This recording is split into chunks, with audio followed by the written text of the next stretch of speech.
Hello friends, welcome to Carolina's Cottage. This is Johnny. In today's video, I want to share 4 makeover projects with you and a couple of questions that came in from viewers. I hope you will find the projects inspiring, and I think you'll find the questions interesting.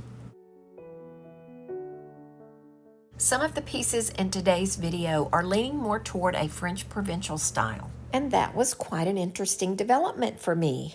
This piece became my inspiration. I would say this is French provincial style, and it's not something I would typically think of for a piece, but this evolved as I was working on a picture frame.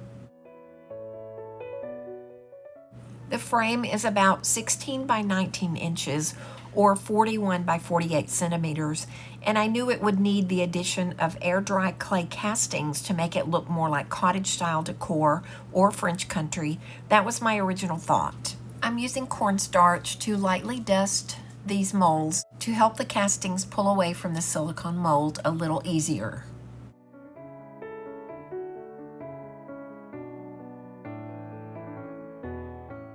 Sometimes there's breakage when removing the clay castings from the mold, but it's a simple fix to glue these together as you glue them to the decor piece.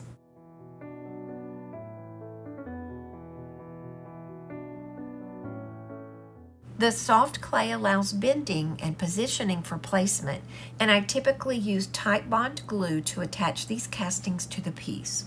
This mold is one I purchased on Amazon, and while I prefer to use IOD molds or Prima Redesign molds, this mold has the nice little rosette pattern that I like to use.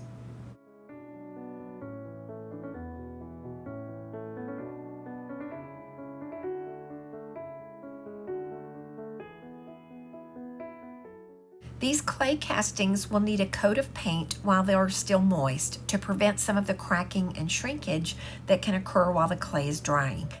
At this point in the project, I knew I wanted to use a light pink on the piece, but I had not decided on the contrasting trim color or the placement. I thought I might try ivory trim near the inside of the frame and use the same color on the outer edge of the frame. And what's the worst that can happen when you're trying out something new with crafting, right? If you don't like it, you can paint over it or keep adding to it until you like it. And that's what I kept doing here. Once I got the contrasting trim color in place, I had to decide whether to leave it clean and crisp or to try adding a little antiquing glaze to give it an aged look. I also went over the rosette castings with the ivory color to make their detail the focal point of the frame. And this ivory color is also Paint Couture's chalk style paint. The color is Farmhouse Linen.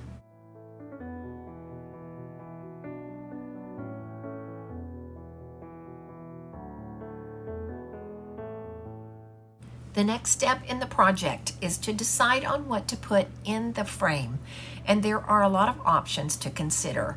Today's projects are fairly inexpensive to make, and I wanted to keep cost in mind when deciding on what finishing pieces to use.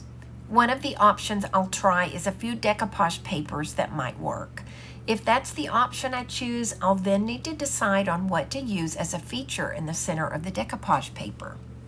And none of these options worked for me, so I went online to the Graphics Fairy to see what free printables there might be there. Here's a few of my favorites that I tried out with this frame.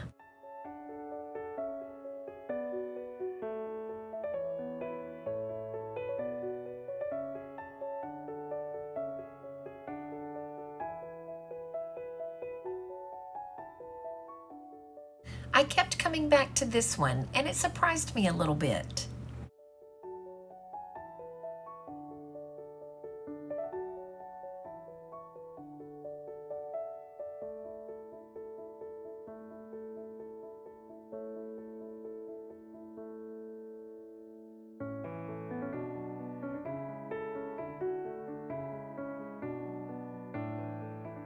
Before I put the glass back into the frame, I'll apply a top coat to the frame.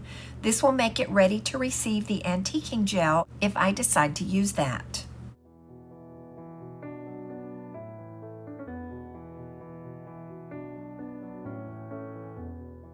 If If you are enjoying this video so far, please give it a thumbs up. This helps YouTube decide what to do with my videos.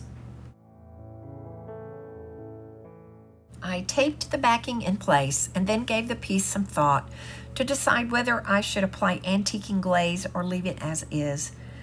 After looking at a few inspiration pieces on Pinterest and at another few pieces that I like, I decided to give this piece an aged look with Paint Couture's weathered wood antiquing glaze.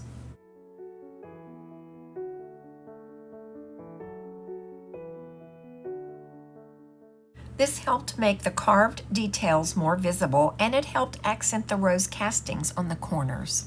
It also helped coordinate with the gray tones in the picture, so I kind of felt like I was going in the right direction with this.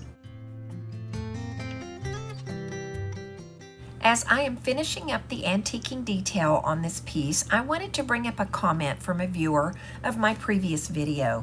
In the video, I had painted a few thrifted items using chalk paint and IOD stamps, and I labeled them French Country. As the viewer pointed out, perhaps all of the made-over items could be labeled English Country just as appropriately as French Country. I had to agree with her, as I've struggled with determining the difference in those two in the past. So that, combined with my French provincial item in today's video, sparked a couple of ideas that I will follow up on in future videos. I welcome your thoughts about these differences and how we Americans may be making mistakes with those labels. So I look forward to hearing what you think about those things. Some of you may have liked the lighter, crisp look before the antiquing glaze was applied, but I'm really happy with the way this piece came out.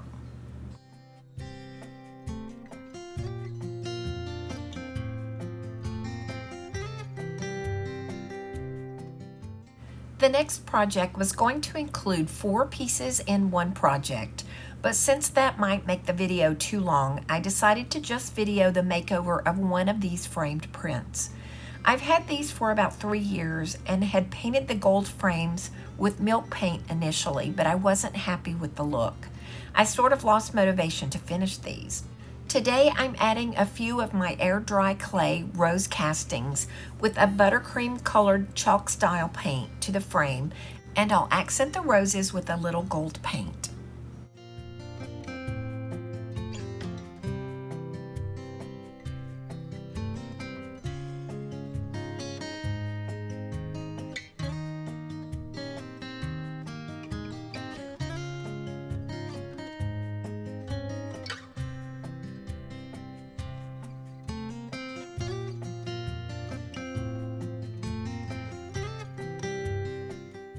Although I like the look of the placement of this casting, I know that the glass may shift and it may cause the bottom portion of the casting to crack after it's dry. I'm using my small spatula to trim away part of this casting. I'll also apply a coat of chalk paint to these castings while they are moist to prevent some of the cracking and shrinkage that may happen as they dry.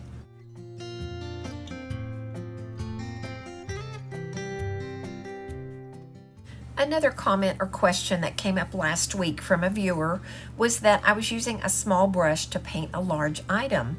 I kind of consider paint waste.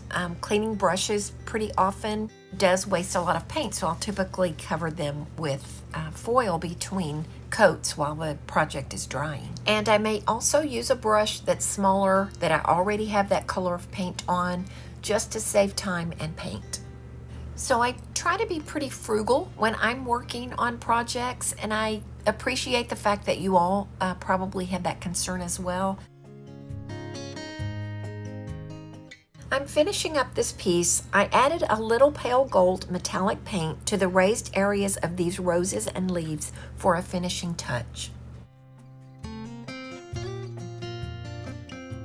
The next project is a Paris-themed piece of wall decor that I'll transform very easily and inexpensively with a little chalk-style paint and a free printable from the Graphics Fairy. The only thing I will do to this piece is to paint over the old design with 2 coats of buttercream chalk paint from Paint Couture, add a layer of decoupage medium for the picture I printed from Graphics Fairy, and then seal the piece with a matte top coat.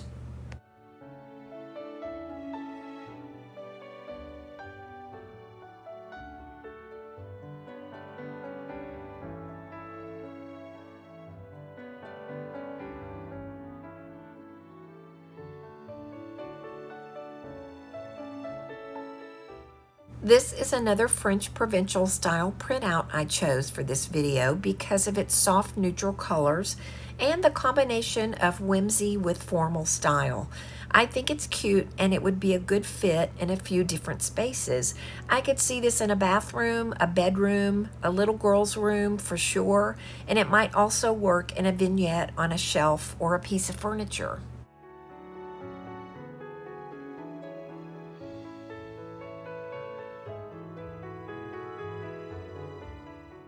I have heard some people say that these printouts on inkjet printers may smear or bleed with decoupage medium, so you want to consider that with these printables if that's what you have.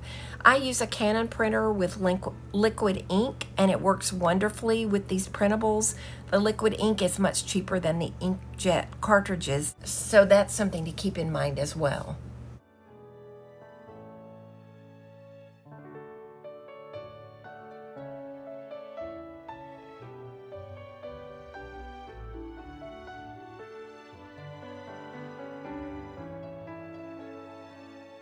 Once I cover the area with decoupage medium and smooth down the image, I will apply another coat of decoupage medium to the area.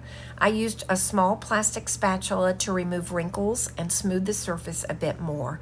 This will not require an additional top coat, but you may apply one if you choose.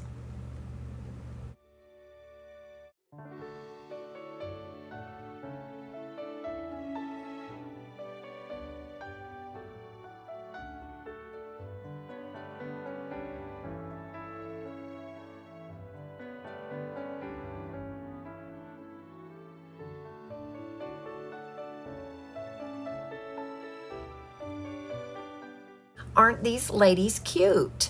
They just look a little sassy and a little fussy, but there's a sweetness about them too. The last piece in this video is a very pretty ornate gold mirror that's about 14 by 14 inches or 35 by 35 centimeters. With this small size, it's generally difficult to sell a mirror in my booth space, so after a lot of thought, I decided to paint this, including the mirror, and use IOD stamps to give it a French country makeover. I used Paint Couture's 2-in-1 primer on the glass mirror section to help the chalk style paint stick, and then painted the entire piece with 2 coats of chalk style paint in the color French linen. Initially, I wasn't sure I was going to paint over the mirror, so that's why the mirror and the gold border are still there. But then I decided to go back and use the primer to cover the mirror and the 2 coats of chalk paint.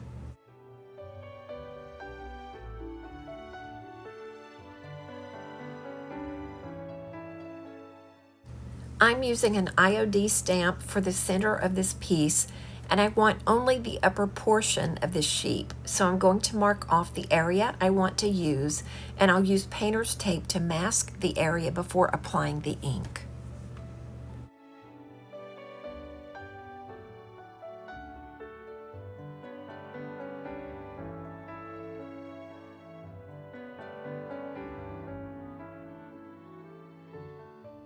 I had to touch up a spot that didn't cover well with the stamp. I'll be adding a few roses from a stamp set I purchased on Amazon. The small set of roses is perfect for this size piece, and I'm layering the stamps to completely cover the corner areas on the bottom section. On the top corners, I'll use a different stamp that I thrifted, and this will complete the makeover. This piece fits in the category I discussed earlier, where the style could fit English country as well as French country and even be considered cottage style.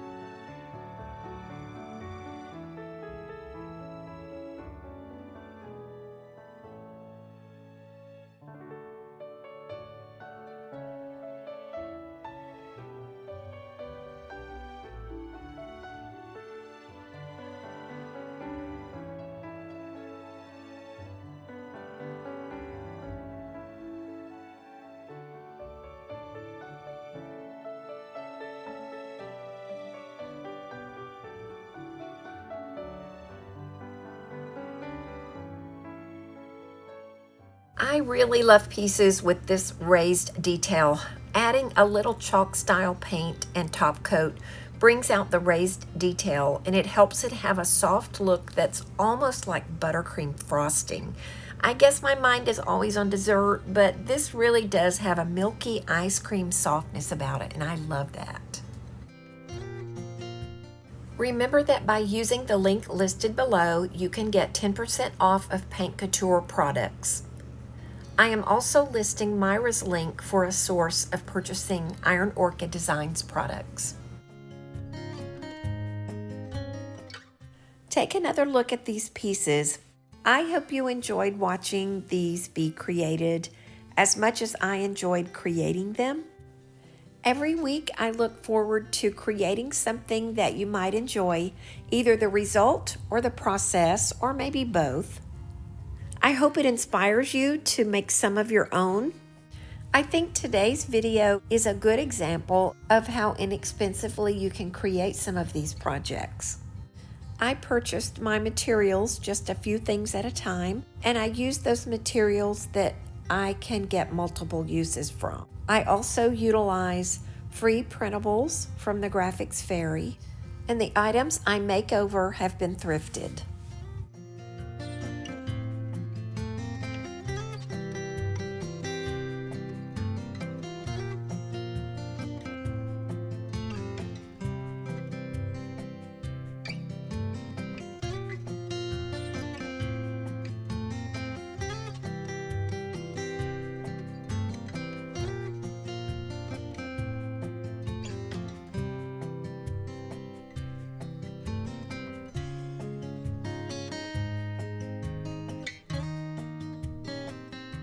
There will be a pop-up at the end of this video, and if you click on that, you can watch another of my videos that I've chosen for you.